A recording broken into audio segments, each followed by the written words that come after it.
Hello and welcome back to another episode of the Talking Wolves podcast. And my name is Dave. Alongside me today, we've got Mr. Jordan Russell discussing, unfortunately, another defeat. Of course, it was a new era, the start of a new era, I suppose, under Mr. Rob Edwards.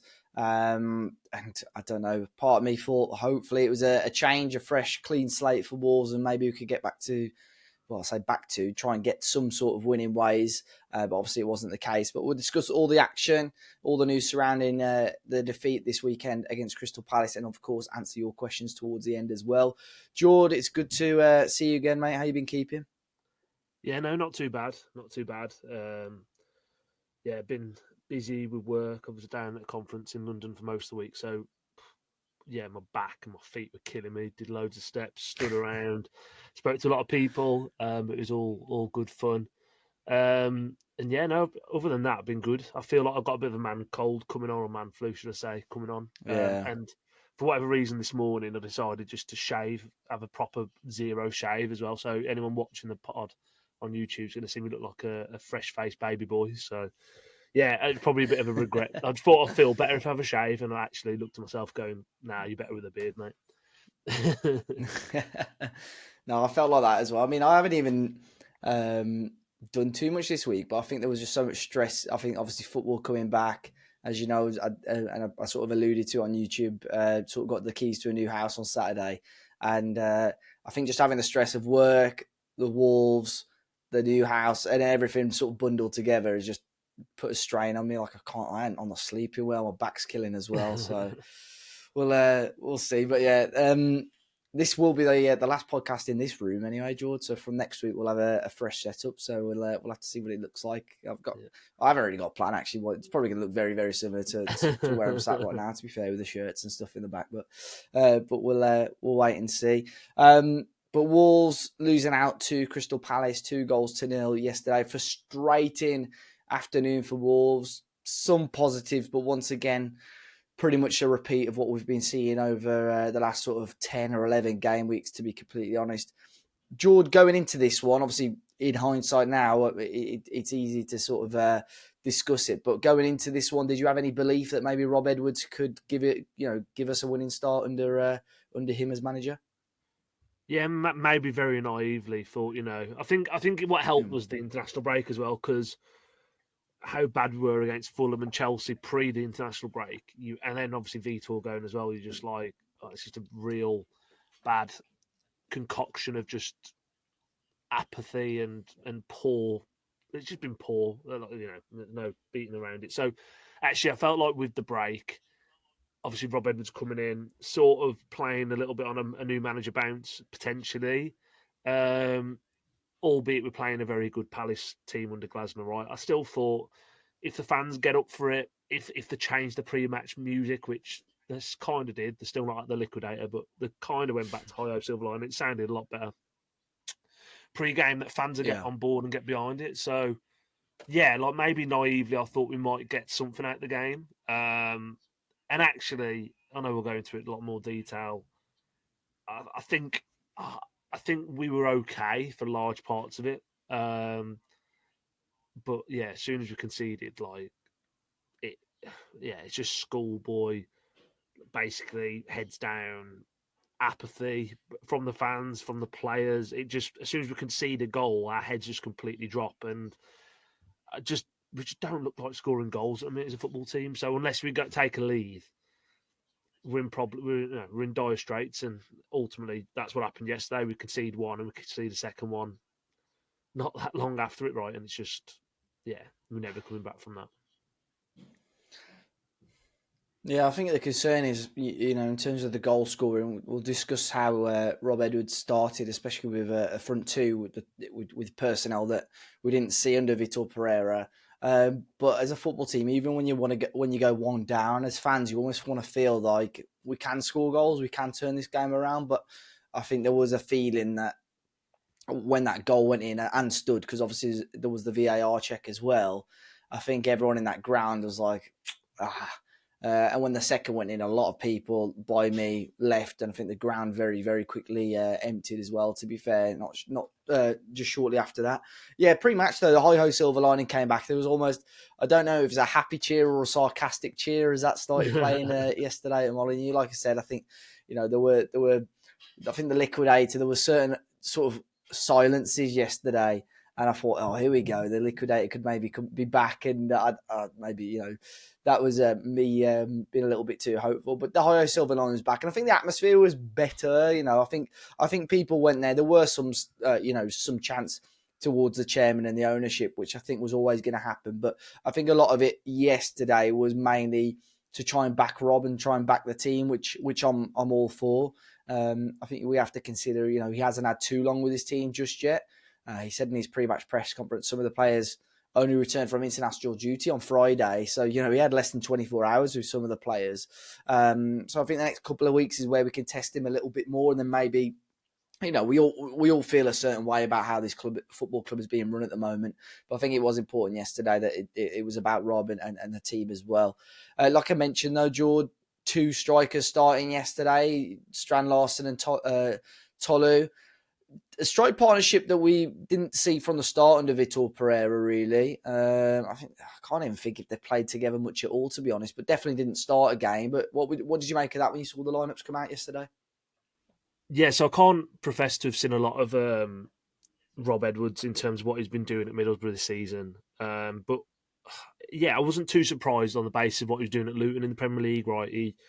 He played with 2 big men up top. They had Morris and Adebayo, and Corley Woodrow come off the bench as well and almost always make a nuisance of themselves between them. And really that Luton squad, as everyone knows, right, they sort of probably came up when they weren't expected to come up.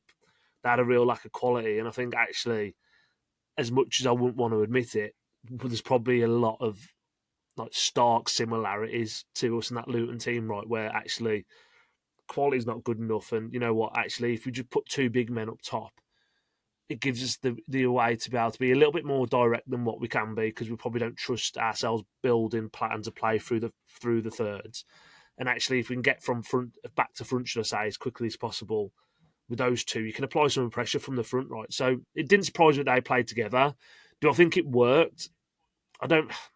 The damning thing is, I don't think it's been anything worse than we've seen all season. And I'm not even saying that as a positive. It's just, it's no worse than what it has been all season. So I don't mind it in terms of, I didn't mind it. I just think when you've got 2 big blokes up top like that, we need to be throwing the ball in the box a little bit quicker.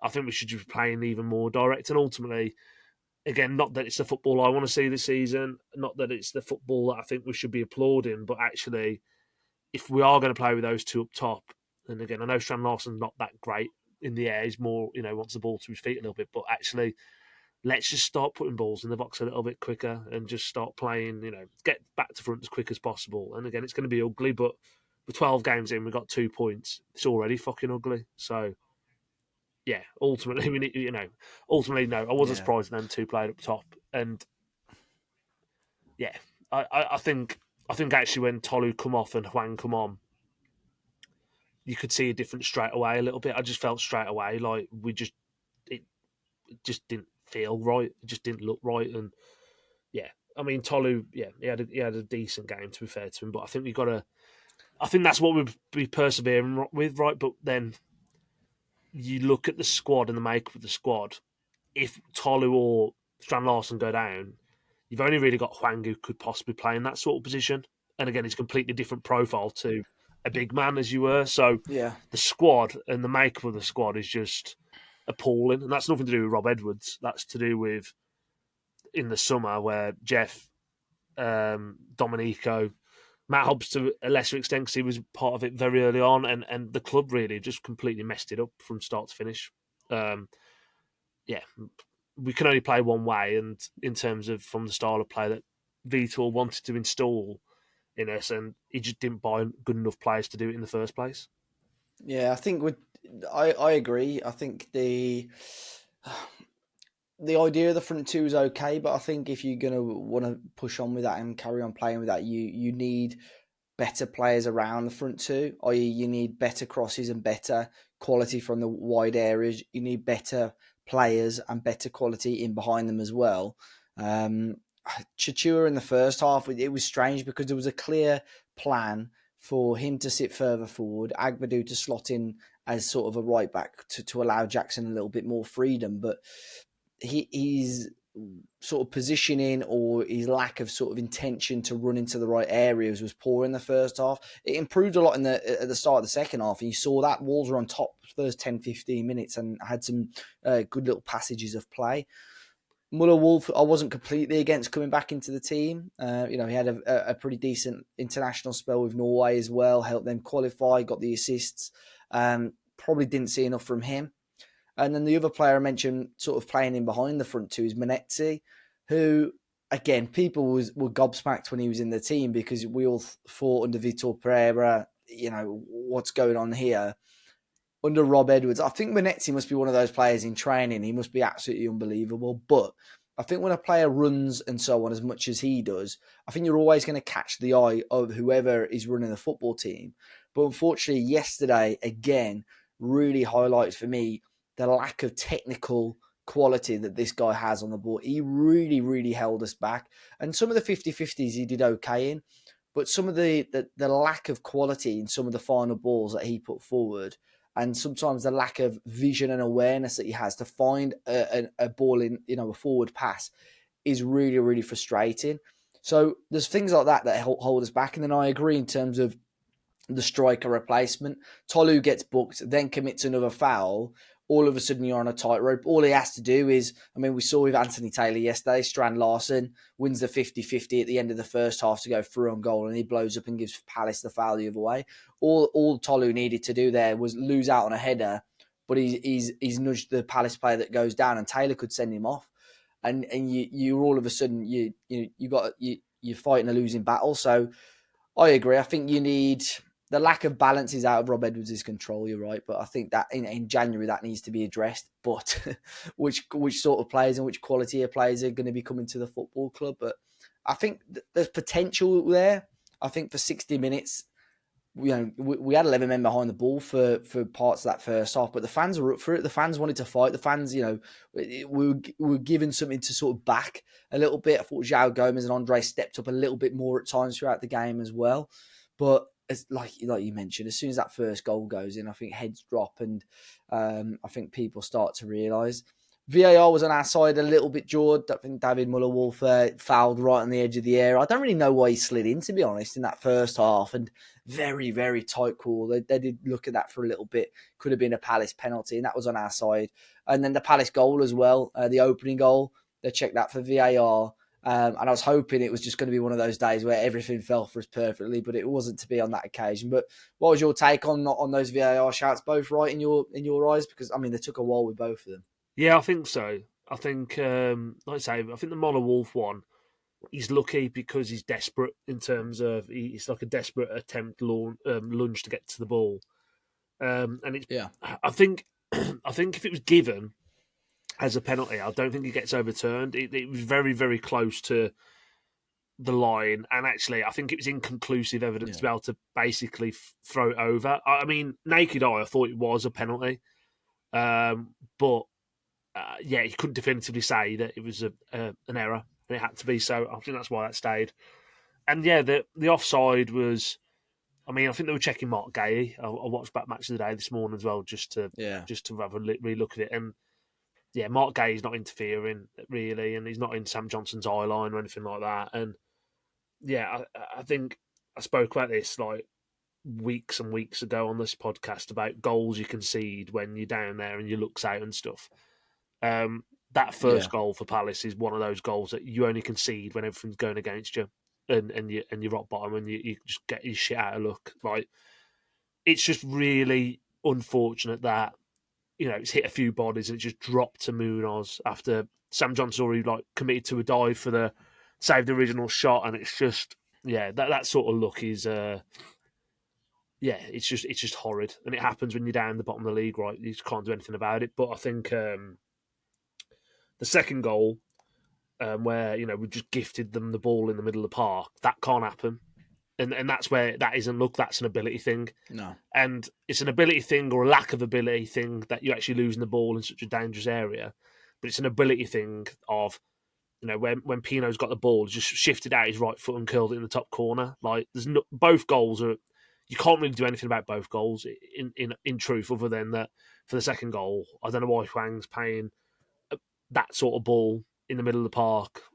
And obviously went straight to Adam Wharton. Who The first half, the first half, every time anyone was under pressure, they would punt it as far as they can up the pitch just to allow us to reset. That type of clearance, and Hwang has done it before. I don't want to dig him out because I know he gets a lot of stick, a lot of criticism, rightly or wrongly.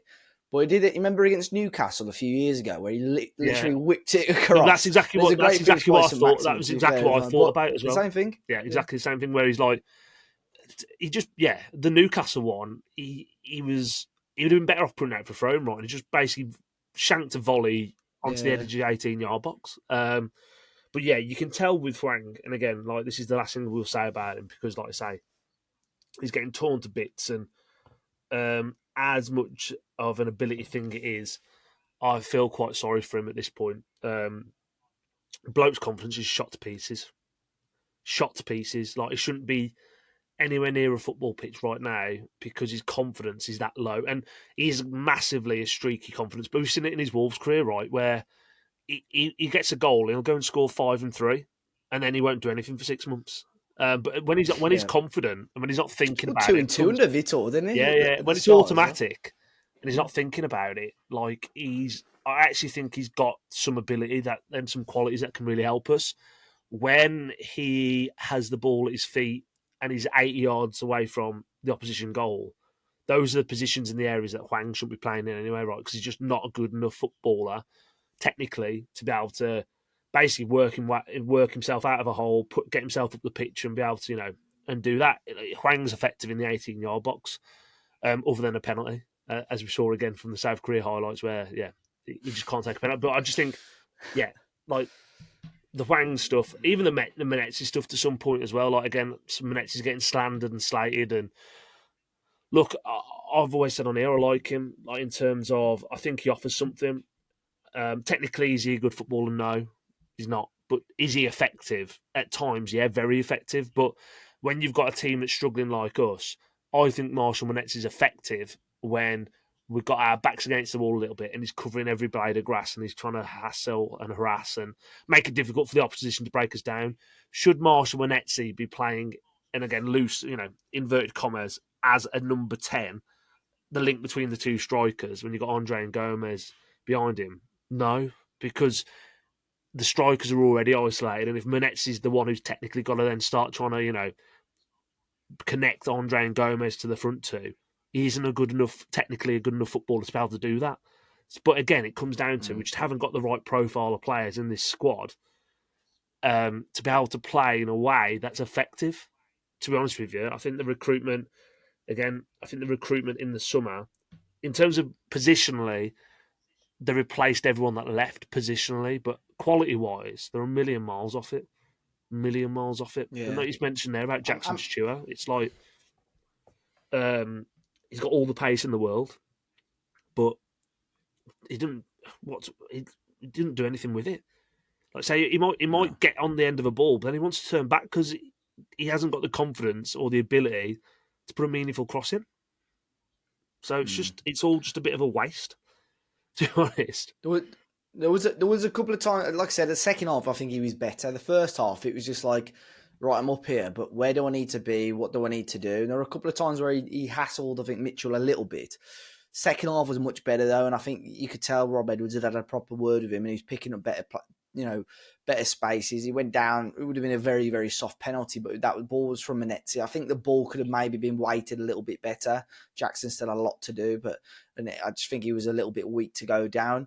Going back to Hwang, to be fair, he was involved in probably our best chance of the game. He held the ball up fairly well on the left-hand side, played in a nice overlap ball for Muller-Wolf, who puts it on a plate, and Jord. Jean Arias, who...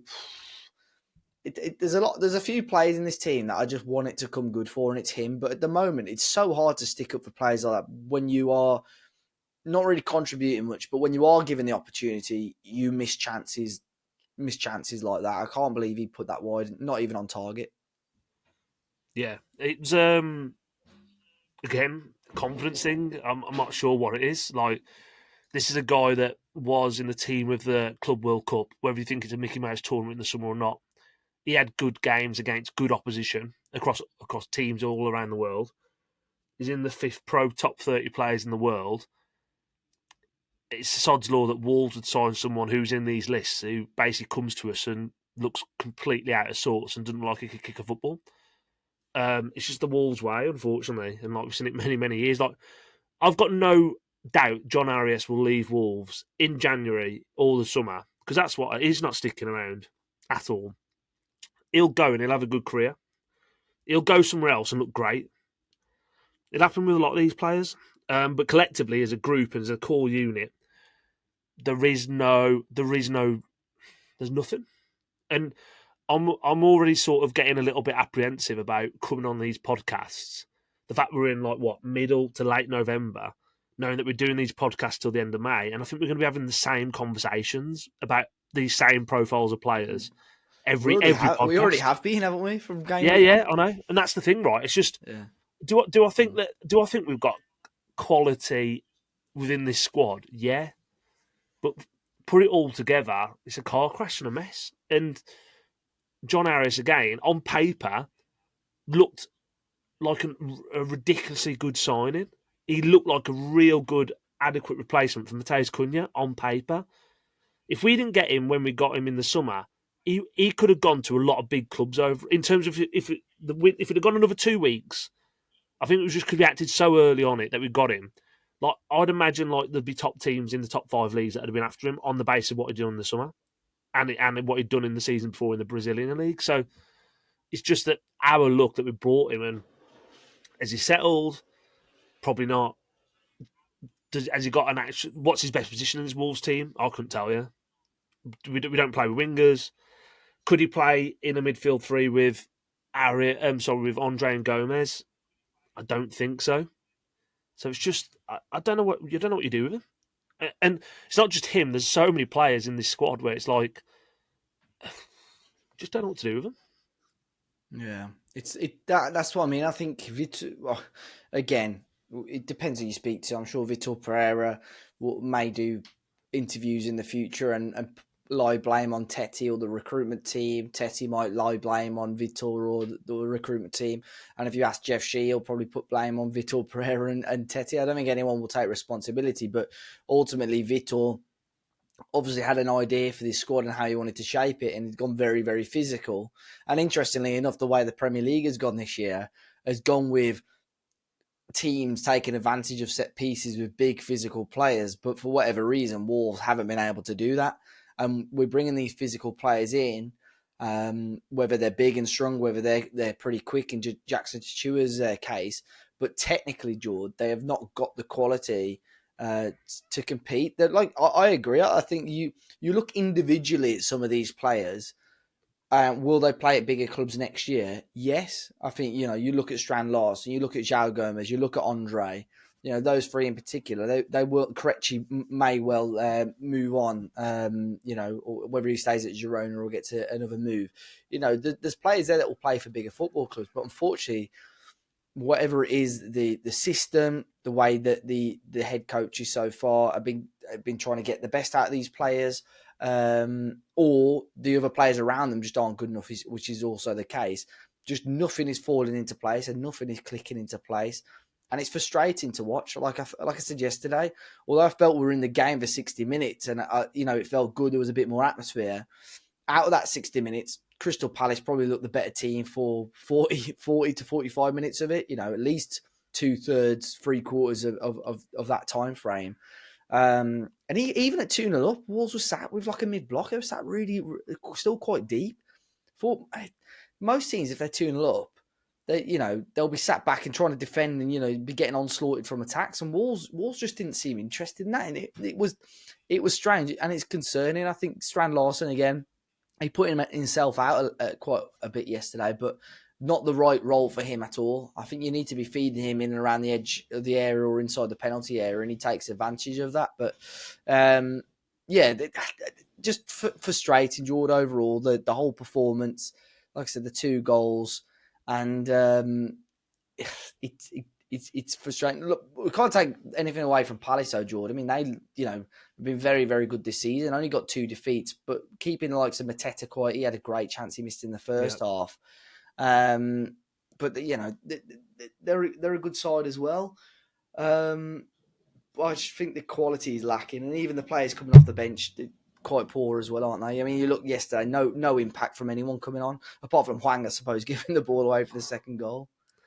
We just haven't got anything, Dave, and that's the thing, right? And I think you can get to January, and I think Fosen are, we talk about this this reset, right? And that's what's all been in the local media, and reset, we're going to start again. I think Fosen and Jeff know they've got it wrong this summer massively, and maybe over the last couple of seasons that actually they've got it wrong.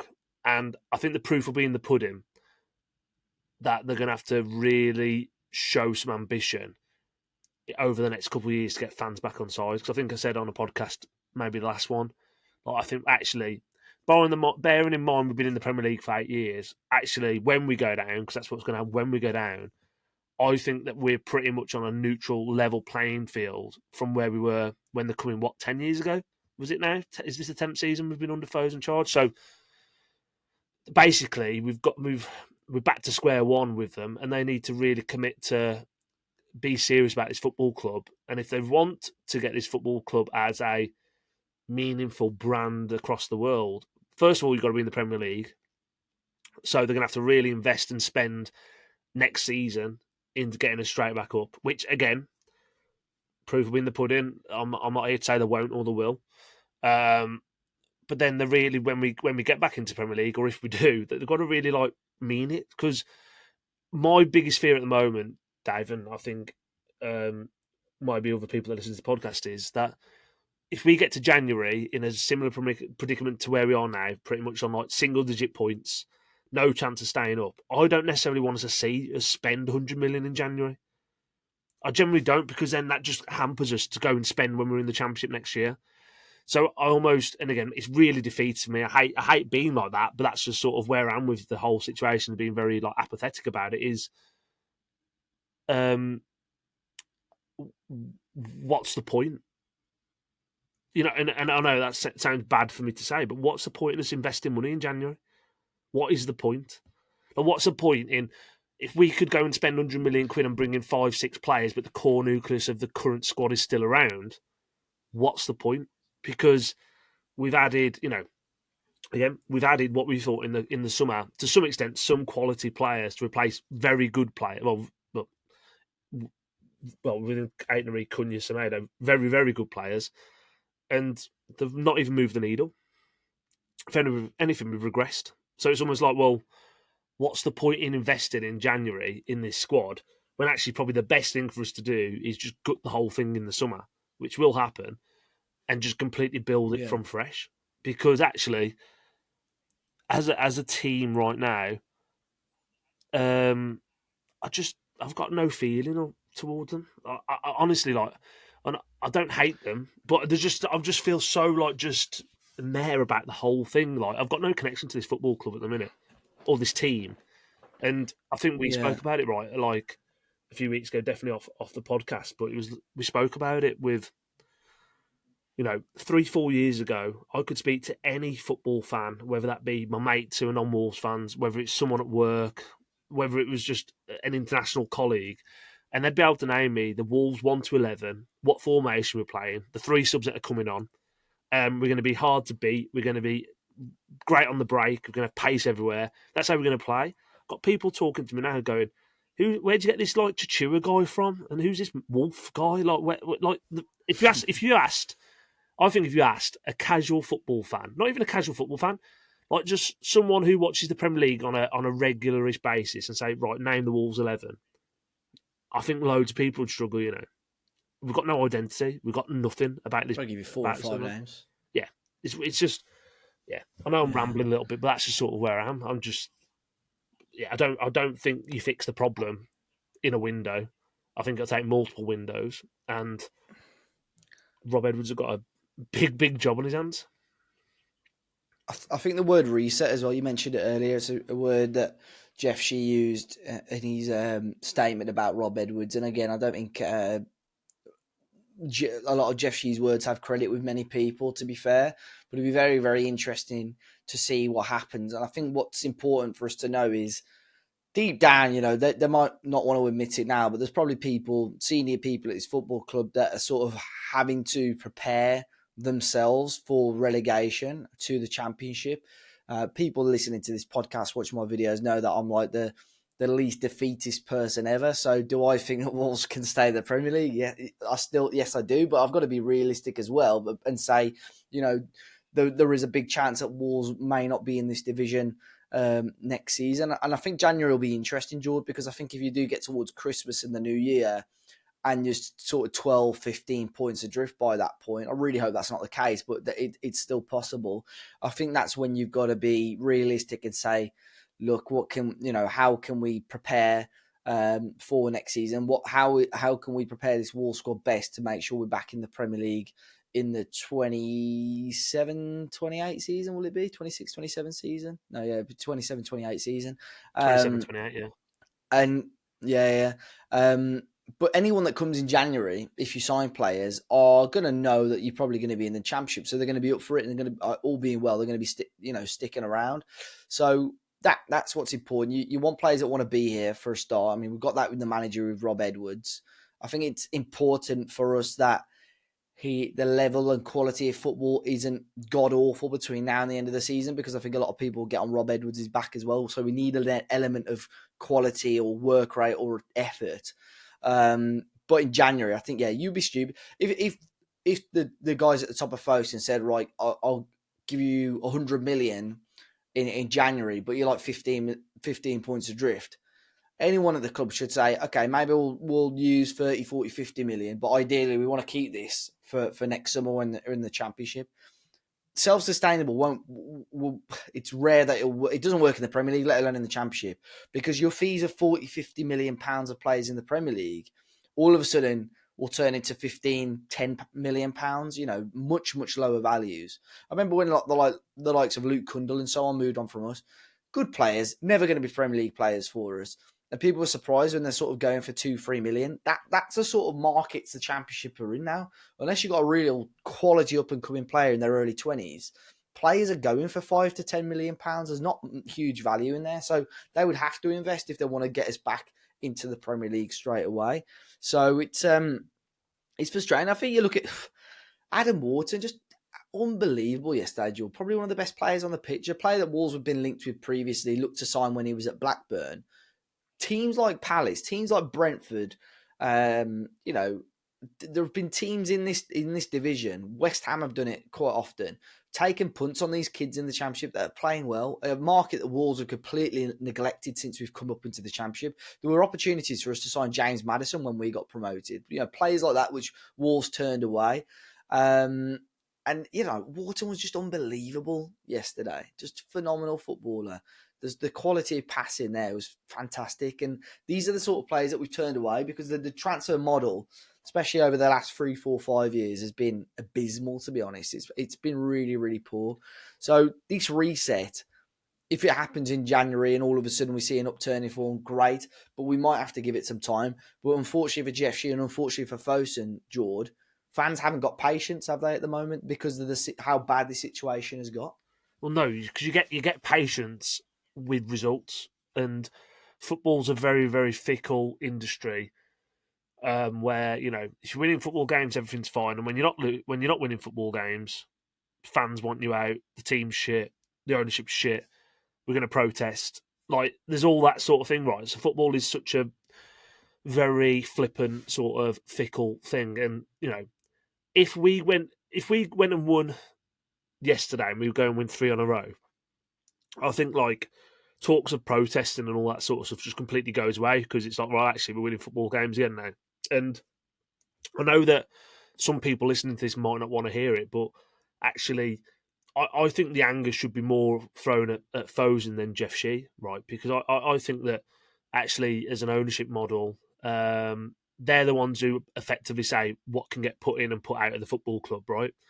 And Jeff is an extension of Fosun, and and again, people saying, well, if we get rid of Jeff Shee, like someone will be able to come in and a footballing person can come in and change it all. Like I don't think if Jeff Shee went, I think Fosun just put another Fosun bloke in there. I don't think Fosun go and get like a director of football per se and go in and start running the football club and everything's going to be rosy. So Yeah. there's that as well. But ultimately, like for me, they've got, and again, maybe I'm being naive. They've got one more chance for me. Like in terms of you're talking about this reset, I think they could no one associated to the football club or no one associated to the ownership could come out and try and justify anything that's happened in this last window. And for me, the last couple of years, right, and say actually we actually think we did okay here, or this was okay and this wasn't okay. Like actually, I've been calling out on here for a few years. I think actually the football club's been a failing operation for a few years, right, in terms of it just hasn't worked. And again, you look at the self-sustainability piece, I completely agree with you when it comes to the championship. You can't do it. You've almost got to buy and bully yourself out of the league because if you don't, like say, you quickly get swallowed up into those revenues and then all of a sudden we'll be in the same fishing pond as, the teams that are finishing mid-table and championship, right? Because your revenues drop and then you don't spend those those sorts of money, should I say. But you bang on, like, when we come up, James Madison was there for us. Spoke about Palace there and Wharton. By the way, again, I know you've mentioned already, he's a phenomenal footballer, and he was someone that we could have possibly got a few years ago. But Crystal Palace have done this for years. They went and got Wharton out of the Championship. They went and got Eze out of the Championship. They went and got Elise out of the Championship. And look at them. Like the great footballers, and it is something we neglected. I think actually, if you're talking about this reset from a Fosun perspective or a Jeff Shee perspective, then actually we need to start looking at these players. We need to start actually looking in this market, and start. There's a lot of talent in the Championship and below, right, that we could possibly utilise. Another thing I think they missed out on is the free agent market or the free transfers, because again, you look at someone like Burnley, for example, they went and got Carl Walker. Like Brentford went and got Jordan Henderson for next to nothing. And if you put those two players in this Wolves squad right now, first of all, they'd both be your captains. And secondly, like they'd hold the whole club to a higher standard because they've been there, seen it, done it. And I'm not saying like, you all of a sudden bring in a Jordan Henderson, you bring in a Carl Walker, and all of a sudden we're like a mid-table Premier League side. That doesn't happen. But actually, they'd have some accountability. They'd drag some people around the training ground and go, "Come on, like we've got standards here, and if we don't hold to these standards, we're gonna get pummeled every week." And at the moment, that's what's happening. We've got no leaders in that squad, and again, it's not his fault. Like Totti Gomez comes back in yesterday. He's the captain. He ain't a fucking captain, Dave. He's not a leader at all. I don't care. Like we've gone from having like people like Connor Cody, Ruben Neves, Jao Moutinho, Rui Patricio, like these people that have like been there, seen it, done it, almost the gladiators of the game. And you got someone like if I'm Andre Gomez, and again I mean this respectfully, like, and I'm looking like Totti's my captain. It's like, what the fuck's this guy done? Like, who's this guy? To be wearing the armband? Like, we just haven't got any. We've just it's talking about transfer policy. Yeah, you can go and get young and potential players out of Championship who've got bright futures, but we've missed the boat massively on leaders, right? And again, people have been shouting about Connor Cody coming back for years and years, and absolutely for me, no way. Like we outgrew him, right? I love Connor Cody, but no. But in terms of that sort of profile of player, yeah, like we just haven't had that for a few years, and that's why the club has literally been declining because ultimately no one's calling out anyone on the bullshit at Compton. Like no one has, and that's why now we're in dire straits. So within the reset, it's the. Sorry, I was going to say within the reset, we need to gut it and just basically just build it from the bottom again. And we shouldn't be doing that as a Fosun, Jeff, like the club. They've been in charge for 10 years now. Why are we rebuilding after 10 years or having to relay the foundations? Foundations were set a couple of years ago. We springboarded up the league and got into Europe. Our foundations should have been solid when they just weren't. Yeah. leaders on the pitch, but off the pitch as well. The people in and around Jeff Shee, the sort of in the boardroom, they're big characters to lose as well. And I know everyone's always brings up your Darren Pauls and people like that. You got Kevin Felwells, who in terms of as a leadership or someone that can talk, he was very good as well. And you got people like those that have moved on, and yeah, you want to evolve and you want to change. You want to bring different people in, and you expect that over 10 years in in an ownership or 8 years in the Premier League. But it just seems like we're back to square one every season or every couple of seasons. Every time you think there's a bit of a belief, a little bit of hope, you think, okay, maybe we've turned a corner, and it's like we've put the reversed lights back on and we're back to where we started. So I think it's frustrating. I think that we, as every fan, every Wolves fan watching this podcast knows that 4 or 5 years ago, even maybe a little bit longer ago than that, there was some serious potential. There was a vision that's no longer there now. It's all blurred. We don't know what to expect. We don't know what are Fosun planning. Do they want to be here? Don't they want to be here? It's quite difficult to say at the moment, but it's just it's probably a conversation we're going to be having, like we've already mentioned, quite often and every week as well. But we're hoping that maybe we see some more positivity next week, Jord. It's a tough game. We're away at Villa next Sunday.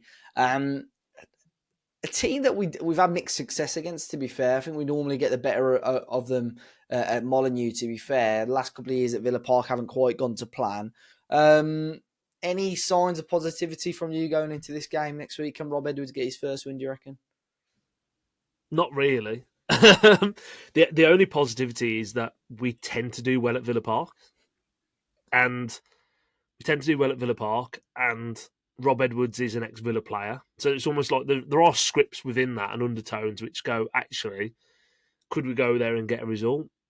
On the basis of what we've seen this season, there's no chance. No, really isn't. I think actually Villa, they had a little bit of a slow start to the season, but I think they're starting to get players back. I think Tillemans is back, Onana's back.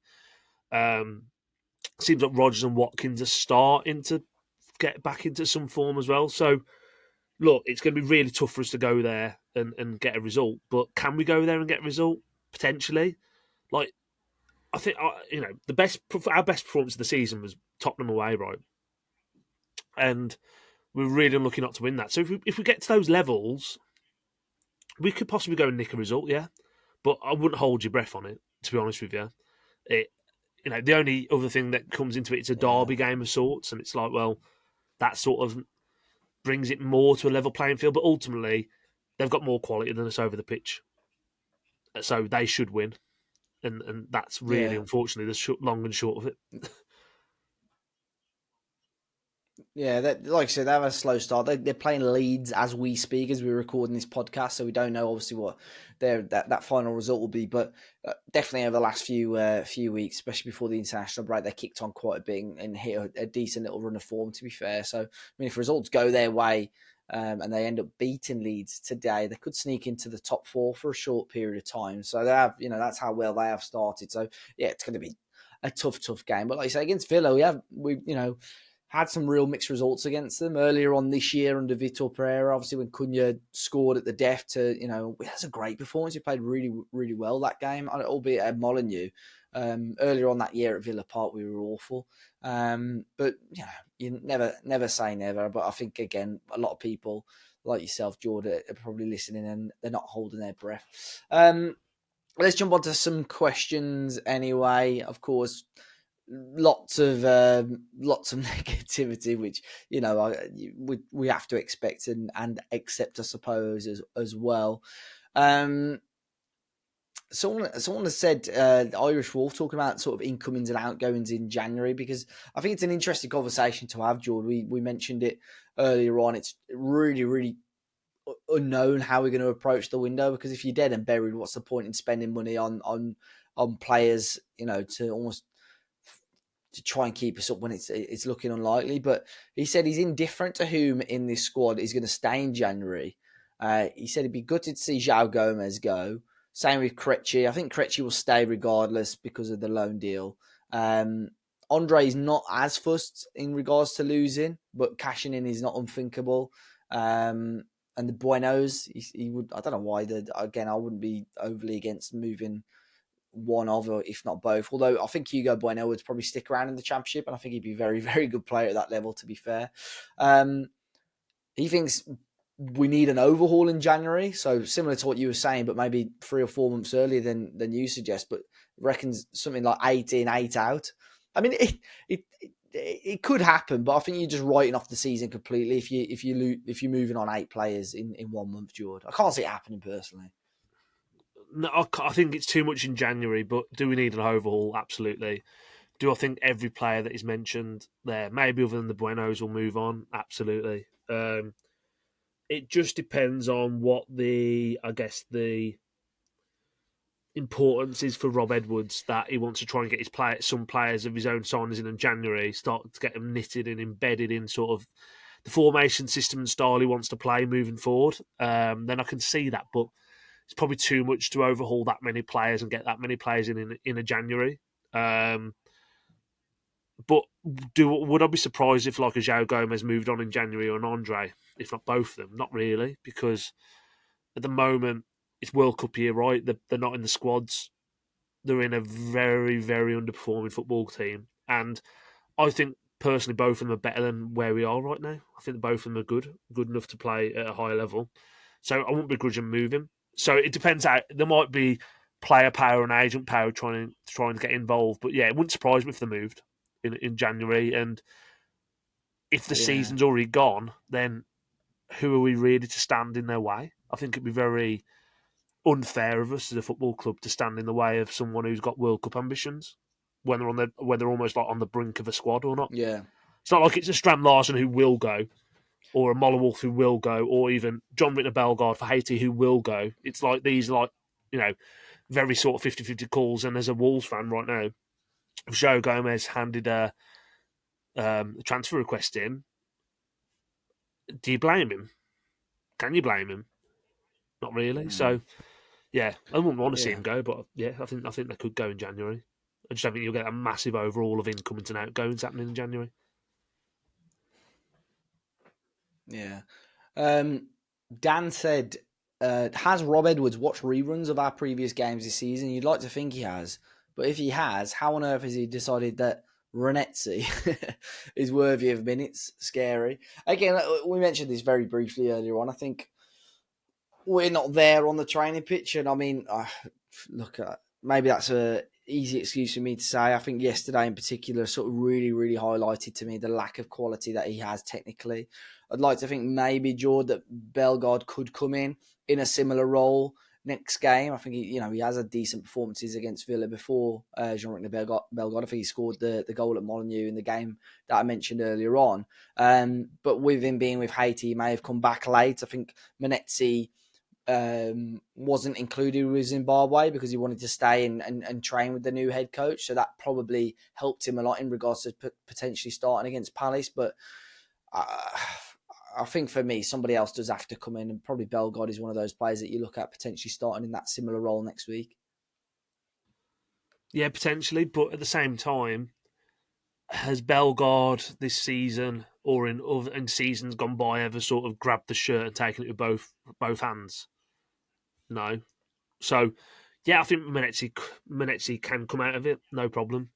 But do I think Bellegarde's a shoo-in for it? Not really. And to be fair, though, let's be honest, Dave. Like every player in and around that squad at the moment, none of them should be guaranteed starters, should they? With what we've shown up and what we've served up so far this season. So, yeah, I mean, I think he'll go with Menezzi again away at Villa Park, personally, because I think he'll want to compete with them in the middle in terms from a physicality point of view, and at least keep it tight for the first half to 60 minutes, and then you might see a Bellegarde come on, or even a Fer Lopez, maybe. But yeah, again, people have got this opinion on Menezzi that he doesn't offer anything. I think, again, when we're in possession, which again sounds daft, I don't think he offers too much, but off the ball he does a lot of hard work, right? So,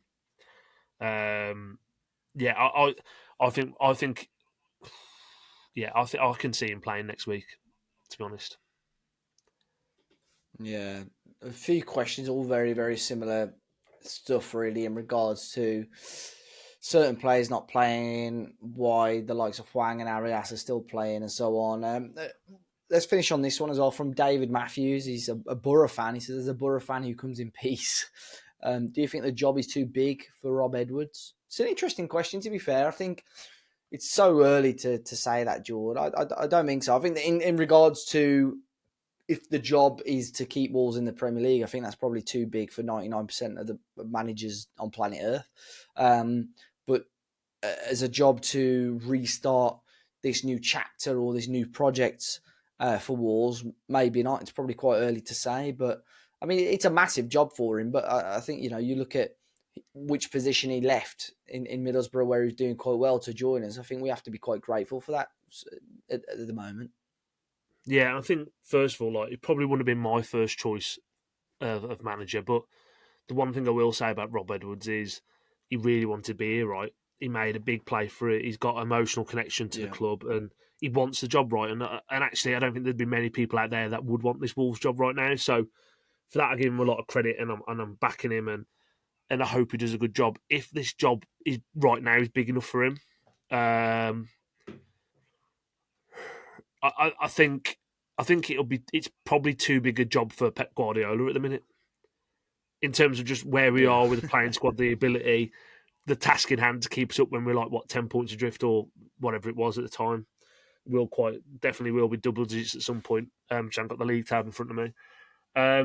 But do I think the job's big enough for him if and when we go down to the Championship? No, I don't. And this is what I mean when it comes to this reset and this project reset and what Jeff C's talking about and what Fosen are talking about. Then actually, if we go down, Rob Edwards is probably one of the top candidates from a British manager standpoint that you'd want leading your team in the Championship next season. Well, if and again, I'm going to say when we go down at this point. Yeah.